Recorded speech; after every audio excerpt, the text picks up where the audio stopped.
Aj vy takto pomáhate svojim nežným polovičkám.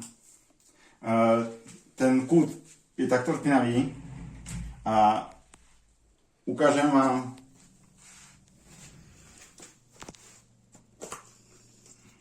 použijem na to tento mystic prášok trošku do horúcej vody.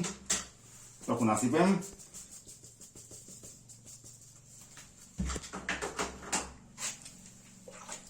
Miešam.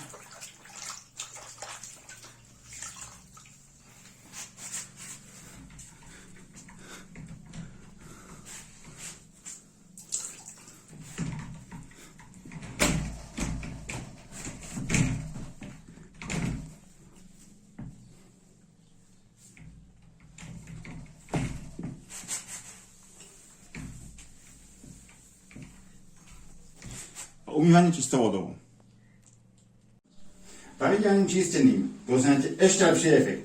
Chcete mať lepší efekt čistou vodou?